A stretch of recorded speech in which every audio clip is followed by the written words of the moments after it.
It was a dark night, and the sky seemed to weep. The wind howled across the hills of Gibeah, and the smell of wet earth carried a melancholy that seemed to envelop everything.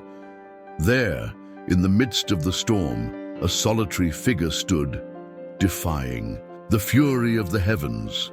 It was Rizpah, daughter of Ahiah, a woman whose name would echo forever as a symbol of unwavering love and courage in the face of the impossible. Rizpah was a concubine of King Saul, and from their union were born two sons, Armoni and Mephibosheth.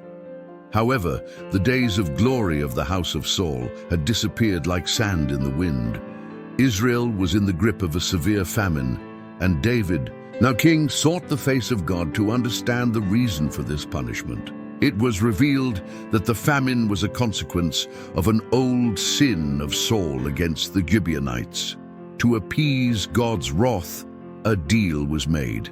7 of Saul's descendants would be given to the Gibeonites as a sacrifice. Among those chosen were Rizpah's 2 sons. The news fell upon her like a thunderclap. Her mother's heart broke into 1,000 pieces, but she could do nothing.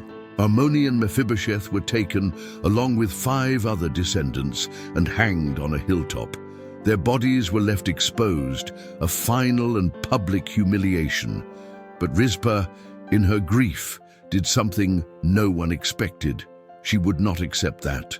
Her children would be forgotten, abandoned to the mercy of the birds of the sky and the beasts of the field. She took a mourning cloth, spread it on the stones of the hill, and made that place her home. For months, day and night, Rizpah remained there, protecting the bodies. With a staff in her hands, she scared away the crows that tried to feed on the flesh, and kept away the jackals that prowled at night. She did not eat or sleep, but remained steadfast, her figure a living monument of love and devotion. Her vigil caught the attention of the people. Whispers spread throughout the cities. Of Israel, have you heard about Rizpah? She did not give up. Her persistence reached the ears of King David. Moved by compassion and reverence for this woman's courage, David ordered that the bones of the hanged men be collected and buried with honor, along with the remains of Saul and Jonathan in a proper tomb. Thus, Rizpah's story became more than a tragedy. It was a lesson that even the forgotten and marginalized have a voice that can change the course of history. She, who had no crown or position of prominence, became an example that sacrificial love is more powerful than injustice, and that pain, when faced with courage, can move mountains and hearts. And so, as the hills of Gibeah lie under the starry sky, the memory of Rizpah lives on. She teaches us that true love does not give up, even in the face of death. His legacy is an eternal reminder.